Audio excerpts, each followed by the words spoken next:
오늘 말씀 좀 무겁죠? 큰 환난에 대해서 얘기하고 있고요. 미혹하는 자들에 대해서 이야기하고 있습니다. 그래서 오늘 제가 이 말씀을 자세히 풀면 여러분들이 다 주무실 수도 있기 때문에 제가 조금은 좀 단순하게 해서 여러분에게 말씀드리려고 합니다. 배경을 먼저 알아야, 전체적인 배경을 알아야 오늘 본문을 좀 더 이해할 수 있을 것 같습니다.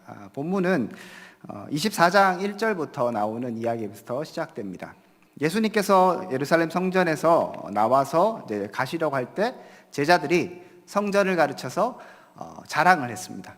예수님 성전 너무 멋있지 않습니까? 이렇게 예수님께 자랑할 때 예수님께서 얘들아 이 성전, 너희가 너무 화려하다고 생각하는 성전, 겉보기에 화려한 이 성전은 곧 있다가 돌 하나도 돌 위에 남지 않고 다 무너지게 될 것이다, 이렇게 말씀하셨습니다.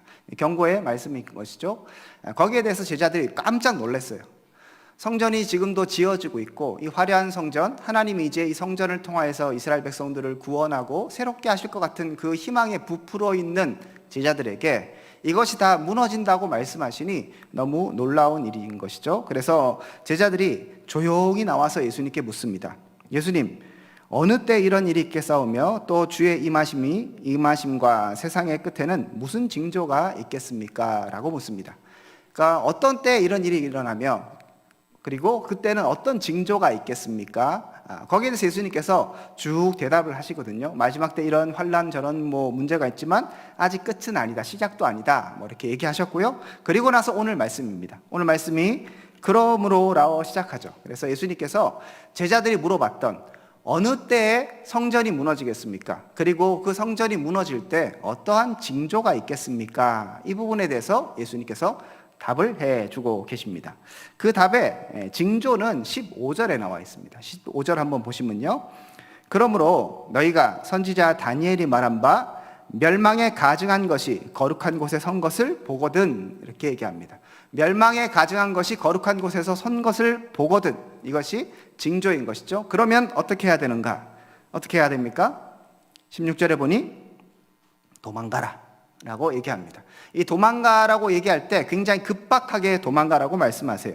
혹시 지붕에 있는 자는 물건 가지러 집에 가지도 말고 그냥 뒤도 돌아보지 말고 도망가라고 말씀하십니다. 이런 징조가 있을 때 긴급하게 피하라는 예수님의 말씀입니다. 그러면서 이 환난이 얼마나 대단한가 하면 21절에 보면 이렇게 얘기하죠. 이는 그때에 큰 환난이 있겠습니다. 창세로부터 지금까지 이런 환난이 없었고 후에도 없으리라 라고 말씀하십니다. 엄청나게 큰 환난이 있게 된다고 얘기하시는 것이죠. 이런 얘기를 들을 때 두렵겠죠. 그리고 무서울 것 같습니다. 그런데 이런 이제 마지막 때에 혹은 이 예루살렘의 멸망, 이거에 대한 이제 예수님의 예언이신데요. 멸망에 가증한 것이 거룩한 곳에 서는 것을 보거든, 이게 다니엘이 한 예언입니다. 이스라엘 백성들은 사실 이 부분을 경험을 이미 했었습니다. 예전에 시리아의 왕 안티오쿠스 4세가 예루살렘을 침공해갖고 한번 이런 일을 벌인 적이 있습니다. 여러분 들어보셨을지도 모르겠는데 성전에서 제단을 세우고요, 제우스에게 제사를 지냅니다. 그리고 유대인들이 혐오하는 돼지, 이것으로 돼지의 피로 제사를 드렸던 예전의 기록이 있습니다. 그런 사건이 있었던 것이죠. 기원전 1607년이었습니다. 이 사건이 있기 때문에 이 사건이 다니엘이 예언한 것이구나 라고 지금 이스라엘 백성들은 잘 알고 있어요. 그런데 예수님께서 다시 한번 말씀하시는 것이죠. 너희들 그거 잘 알고 있지? 그런데 또 이런 일이 일어날 거야. 그러니까 그런 일이 일어나면 냅다 도망가라 라고 말씀해 주시는 거죠. 그런데 이 문제는 굉장히 큰 환난이니까 너희들 절대 조심해야 된다 말씀하십니다. 실제로 여러분 잘 아시는 것처럼 AD 70년에 로마 군대가 와서 예루살렘 성전을 모두 다 무너뜨리게 됩니다. 그때의 부분을 예수님께서 경고하신다고 생각할 수 있습니다. 자, 이런 환난의 때 여러분 그런 얘기를 들으면 마음이 어떻겠습니까? 걱정이 되기도 하고 무섭겠죠? 그런데 이런 환란의 이야기 가운데서도 하나님의 긍휼과 하나님의 은혜가 여전히 살아 숨쉬고 있습니다. 우리는 주변의 상황과 그 다음에 벌어질 어떤 잘못된 혹은 안 좋은 일에만 집중할 때가 많습니다. 그런데 곰곰이 생각해 보면 하나님은 그 상황, 그 어려운 상황, 그 위급한 상황, 그 환란의 시기에서도 여전히 일한다는 사실입니다. 하나님은 신실하게 오늘도 택한 자를 위하여서 일하고 계시는 분이십니다. 그러므로 이런 환란 자체에 우리의 마음이 빼앗겨서는 안 되는 것이죠. 다시 말씀드리면 지나치게 두려워할 필요가 없습니다. 왜냐하면 일단 이런 징조가 있을 때 예수님께서 도망가라 말씀하셨죠. 그죠? 성경에도 보면 잃는 자는 깨달을진저 하고 있고, 이 멸망에 가증한 것이 거룩한 곳에 선다는 게 아까 말씀드렸던 것처럼 그들이 잘 알고 있는, 익히 알고 있는 예언이고 과거에 한번 성취되었던 예언이기 때문에 역사 속에서 뿌리밖에 안타까운 마음을 갖고 있는 그런 처지인 거예요. 그러니까 이 말씀을 할 때 생소한 말씀이 아니라 또 그런 일이 있다고 이렇게 하면서 익숙한 말씀으로 다가오는 것이죠. 예수님께서 일부러 이렇게 잘 알아들을 수 있는 말씀으로 경고를 하시는 겁니다. 여러분, 경고는 왜 하십니까? 한번 당해봐라 이렇게 하시겠습니까? 조심하라는 것이죠. 야, 밖에 나가서 차 조심하고 길 조심하고 하라는 얘기는 가서 차에 부딪히라는 얘기입니까? 너 그러다가 너 사고나 저주입니까? 아니죠. 조심하라는 것이죠. 그렇게 하면 큰일 나니까 택자들, 자녀에게는 그런 조심을 시키는 거잖아요. 오늘 본문의 말씀도 그것입니다. 여러분들이 이 말씀 읽으면서 무섭다, 이런 일이 또 일어나면 어떡하지, 그러면 우리 다 죽는 거 아니야, 이렇게 두려움으로 느낄 것이 아니라 하나님이 택자들에게, 하나님의 백성들에게 이런 힌트를 주시면서 대비하고 경계하고 조심하라고 말씀하시는 것입니다. 그러므로 이 말씀 자체는 우리 가운데 두려움이 아니라 은혜의 말씀인 것이죠. 귀찮은 말씀이 아니라, 우리를 억압하거나 걱정시키는 말씀이 아니라 우리가 살 수 있는 희망의 메시지인 것입니다.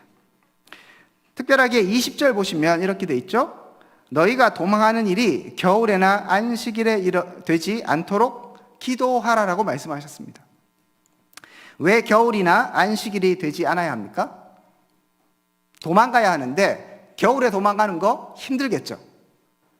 그리고 이 지역과 이 시기는 이제 겨울이 되면 우기 이렇게 돼서 막 질퍽질퍽해지거든요. 그러니까 도망가는 게 되게 쉽지 않아요. 그런 상황들이기 때문에 겨울이 되면 안 되기 때문에, 그러면 너무 힘들기 때문에 기도해라. 겨울이 되지 않기로 기도해라. 또 안식일이 되지 않도록 기도하라고 말씀하십니다. 왜 안식일이 되면 안 되겠습니까? 유대인이기 때문에 안식일날 어디 멀리 가고 무거운 물건 들고 이런 것들 금지했잖아요. 그렇기 때문에 안식일이 되어서 괜히 제약을 받는 것보다 평일날이어서 도망가는 것이 훨씬 편하기 때문에 예수님께서 그때 그날이, 그 환란 때가 겨울도 아니어야 하고 안식일이 되지 않도록 기도하라고 말씀하셨습니다. 자, 그럼 사람들이 기도했을까요? 안 했을까요? 해야겠죠. 무서운 일이 닥치는데 예수님께서 경고를 하시잖아요. 그리고 기도하라라고 말씀하셨습니다. 자, 그러면 실제로 로마군이 쳐들어왔을 때 언제 쳐들어왔을까요? 제가 찾아봤거든요. 실제로 그러면 이 멸망이 언제 있었는가? 역사적 기록에는 봄부터 시작해서 여름까지 있었다고 합니다. 이제 기도가 이루어졌겠죠, 그죠? 예. 기도하라고 말씀하셨고 하나님께서 그것들에 대해서 응답하셔서, 안식일인지 아닌지는 그건 잘 모르겠습니다. 안식일은 이제 일주일의 사이클이니까 안식이 들어가기도 하고 안 들어가기도 하겠죠. 어쨌든 간에 계절로 보면 겨울은 아니었던 것 같습니다. 제가 무슨 말씀을 드리고 싶은가 하면, 하나님께서 그 땅을 멸망시키는데 특별하게 이 성전이 왜 무너져야 하는가? 여러분 한번 생각해 보십시오. 멸망에 가증한 것이 거룩한 곳에 서요. 그러면 여러분들 가만히 계시겠습니까? 지금 이 예배당이 성전은 아니지만 만약에 여기에 이상한 물건을 막 세우고 사람들이 막 굿을 한다고 생각해 보십시오. 여러분 가만히 계시겠습니까?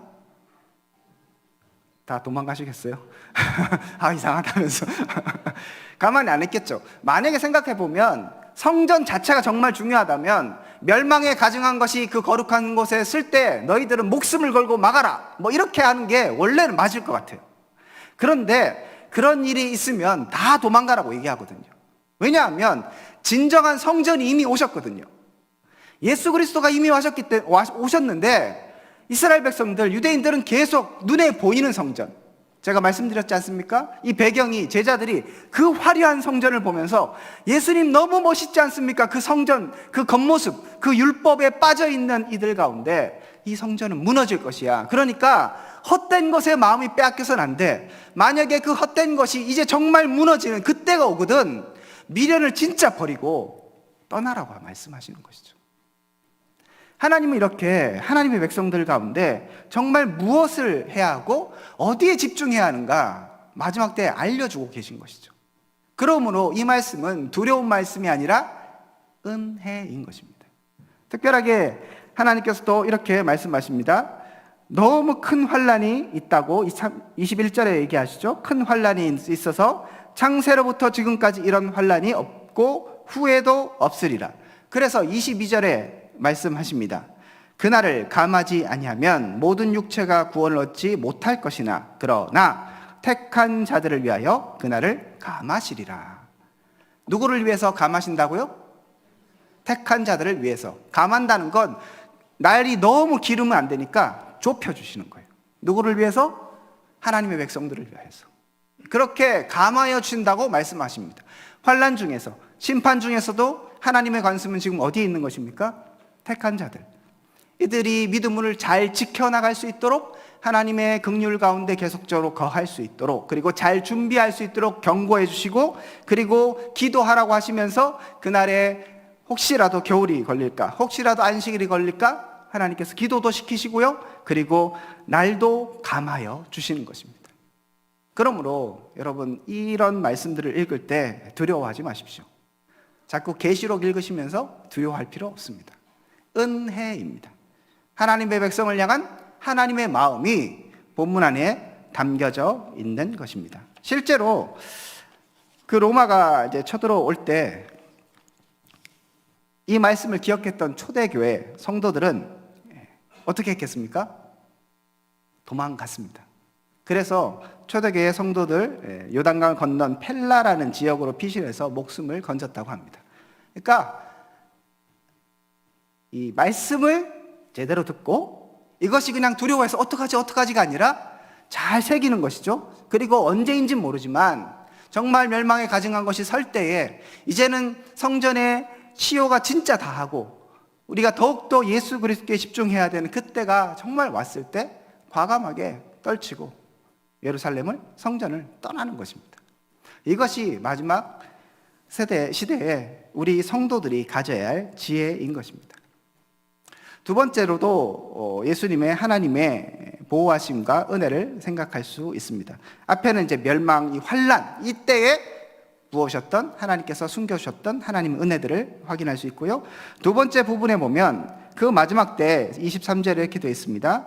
그때 사람이 너희에게 말하되 보라, 그리스도가 여기 있다 혹은 저기 있다 하여도 믿지 말라. 거짓 그리스도들과 거짓 선지자들이 일어나 큰 표적과 기사를 보이며 할 수만 있으면 택한 자들을 미혹하리라 라고 말합니다. 이 환난의 때 사람들이 마음이 막 무너지고 사람들의 마음이 흔들흔들할 때, 그때에 거짓 선지자들과 거짓 그리스도들이 나타난다고 얘기하는 것이죠. 그리고 사람들을 미혹한다고 얘기합니다. 특히 이 미혹은 단순한 미혹이 아니었습니다. 제가 여러분들에게 사실은 제가 예수님입니다 이렇게 얘기하면 여러분들이 믿으시겠습니까? 드디어 미쳤구나 이렇게 생각하시겠죠, 그죠? 그런데 제가 여기서 자, 뭐 아픈 사람 나오세요 해갖고 막 하고 죽은 사람 살려 일으킨다고 생각해 보십시오. 그러면 이 중에 한 반 정도는 넘어오지 않으시겠습니까? 그냥 말로 속이는 게 아닌 거예요.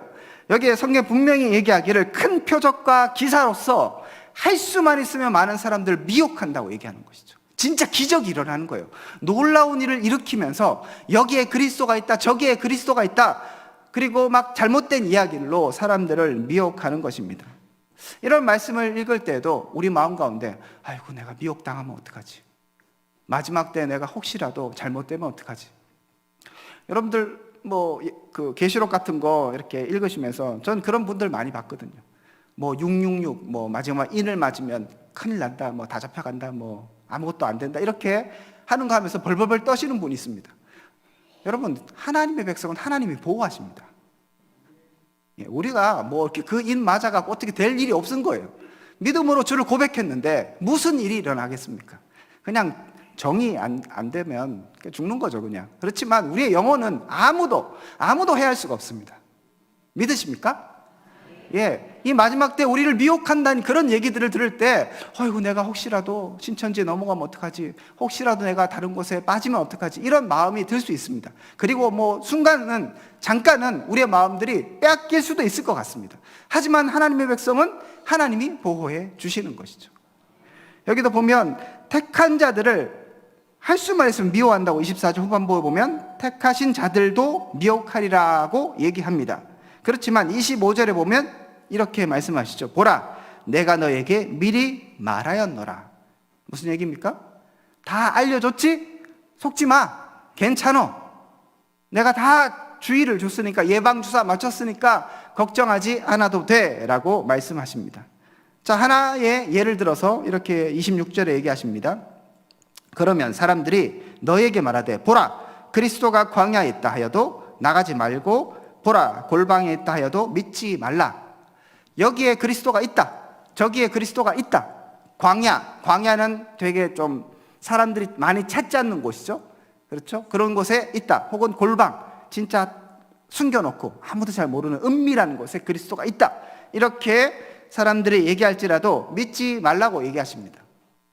그런데 내가 안 믿을 수 있을까? 안 믿을 수 있을까? 이런 걱정하지 마시라는 겁니다. 왜냐하면 27절에 얘기합니다.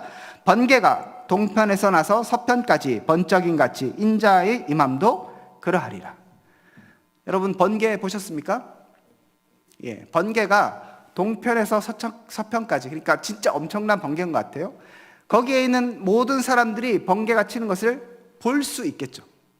예수님의 임함, 정말 예수 그리스도가 다시 오신다는 것은 골방처럼 은밀하게 오시는 게 아니라는 거예요. 모든 사람이 다 볼 수 있도록 밤에 번쩍하면 이렇게 일하다가도 사람들이 하늘을 쳐다보게 되는 거와 마찬가지입니다. 이 부분은 또 뒤에도 나오거든요.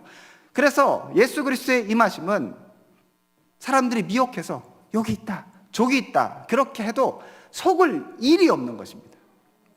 여러분, 안식일교 같은 경우에 제가 정확하게 기억은 안 나는데 1960 몇 년에 예수님 재림하셨다 그러거든요.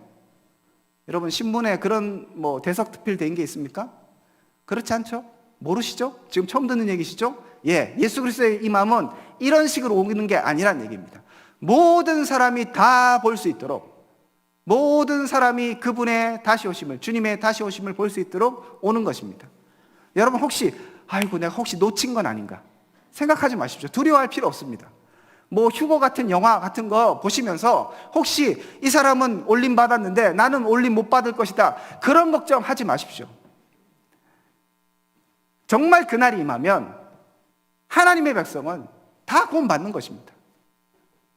내가 모르게 주님이 임하시는 것이 아닙니다. 그렇기 때문에 걱정하지 않아야 한다고 말씀하시는 것이죠. 그리고 28절에 죽음이 있는 곳에 독수리들이 모일 것이니라.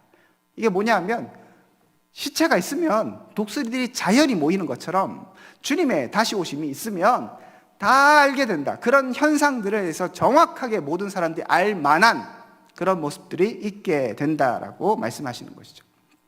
그래서 이 두 부분 뒷부분도 예수님은 택자들에게, 우리들에게, 믿음을 갖고 오늘도 신앙생활하는 우리들에게 걱정하지 말아라. 너희들 미혹되지 않을 것이고 환난이 있을 수 있지만, 분명히 있겠지만, 어려움이 있긴 있겠지만 하나님이 택자들을 계속적으로 신경 쓰고 계시고 보호하고 계시며 인도하신다는 사실들을 믿고 살아가는 것입니다. 지금은 마지막 때입니다. 큰 환난과 여러 가지 문제들이 우리를 주위를 둘러싸고 있습니다.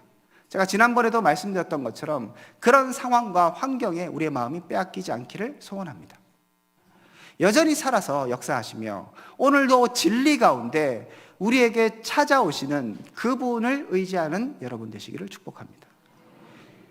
여러분 특별하게 믿음이 흔들리지 않기를 소망합니다. 특별하게 굳이 두려워하지 않으셨으면 좋겠습니다. 여러분 밖에 예를 들면 엄청난 태풍이 막 치고 그다음에 천둥 번개가 막 번쩍번쩍 한다고 생각해 보십시오. 그런데 만약 내가 정말 안전한 집에 머물러 있다면 신경 쓸 필요가 있겠습니까? 없겠습니까? 없죠. 내가 정말 만약 안전한 집에 머물러 있다면 우리 집이 떠나려갈 것 같은 그런 집이면 문제가 되겠지만 내가 안전한 집에 있으면 그런 번개, 그런 엄청난 폭우들이 우리에게 두려움의 대상이 아닌 것이죠. 그래서 여러분 그런 기억 없으십니까? 저는 한 번씩 번개가 막 치면 구경을 하거든요. 신기하잖아요. 과학적으로 번개는 절대 집 안으로 들어올 수 없잖아요. 그죠? 그러니까 구경할 수 있는 거예요. 내가 두려워하는 것이 아니라 꽝 이러면 깜짝 놀래죠. 그런 건 있는 거예요. 그거 없을 수 있는 건 인간이 아니겠죠. 하지만 보면서 우와 멋있다 이렇게 할 수 있는 겁니다. 저하고 집사람은 비를 좋아하거든요. 그래서 예전에는 엄청난 폭우가 내리니까 집사람하고 차 타고 우리 비 구경하자 해갖고 저 월드컵 경기장 뒤에 가갖고 비 이렇게 보면서 앉아 있었고 누워 있었거든요. 그러니까 비가 그렇게 와도 산까지 비가 올라올 일도 없고 번개가 쳐도 차 안에 있으면 안전하다는 것을 알기 때문에 구경할 수 있는 것이죠. 여러분 믿음 안에 있다는 건, 주님 안에 있다는 것은 그런 것입니다. 여러분이 이 말씀들이 오히려 두려움이 아니라 위로가 되기를 소망합니다. 그리고 이 경고의 말씀이 말 그대로 경각심을 가지는 것이지, 그래서 내가 진짜 조심해야지 이런 마음으로 가지는 것이지 두려움으로 벌벌 떠는 마음은 없었으면 좋겠습니다. 이 마지막 때를 살아가는 여러분 가운데 그 마음이 가득하여 이 마지막 때 가운데 승리할 수 있기를 축복합니다. 그리고 더 나아가서 우리 드림교회가 마지막 때 방주와 같은 역할을 해서 정말 두려움에 떠는 그 세대들 가운데 믿음을 심겨주고 하나님의 은혜를 전해줄 수 있는 귀한 방주의 역할들을 또한 할 수 있는 우리 공동체 될 수 있기를 주님의 이름으로 축복드립니다. 우리 함께 기도하도록 하겠습니다.